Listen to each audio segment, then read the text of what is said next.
Good day mga Trugsoy! Another day, another vlog. For today's vlog nga mga Trugsoy ay isinama tayo ng aking kumpare na isang mekaniko ng isang luxury car. Kaya napakasaya ko ngayong araw na to dahil hindi lang pala jeep ang kaya natin gawin at nagbigyan tayo ng pagkakataon na makahawak ng mga ganitong mamahaling sasakyan mga Trugsoy. Napakasaya ng pakiramdam ko ngayong araw mga Trugsoy, sobra-sobra talaga. Akala ko dati hanggang jeep lang magagawa natin, jeep motor. Pero sa pagkakataon na ito mga Trugsoy ay nabigyan tayo ng chance na makahawak ng mga ganito mamahaling sasakyan, luxury car. Kaya sobra-sobra talagang kasiyahan ng aking puso mga Trugsoy. Dito nga mga Trugsoy ay inutusan niya ako na tanggalin yung adhesive tape dito sa kanyang pintuan na yan. Nananigas na, kaya dyan mga Trugsoy sa part niyan ay ina-sprayan ko siya ng WD-40. May katigasan na siya pero kaya namang tanggalin at tanggal na nila naman din siya. Tsaka kinutput ko na rin niya ng isang matigas na bagay.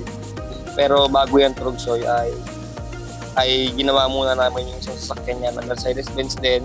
Pero bali meron kami pinita na sensor at tsaka kinalas ko rin yung gulong niyan. Pero ito mga Trugsoy, nakapagkalas tayo ng gulong ng Mercedes-Benz.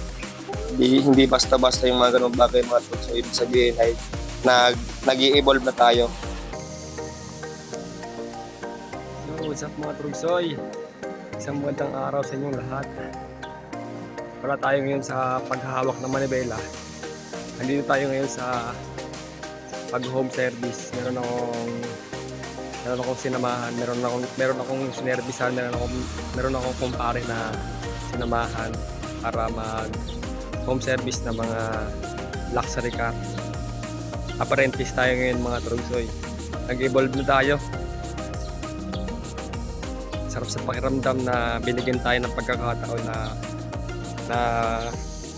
makahawak ng mga ganyang luxury car.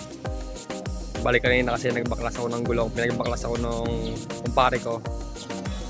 Napakalaking karangalan sa akin yung kasi luxury car na yung nakahawakan ko, luxury car na yung nagagawa ko. Hindi man ako marunong talaga pero pinagkakatiwalaan ako.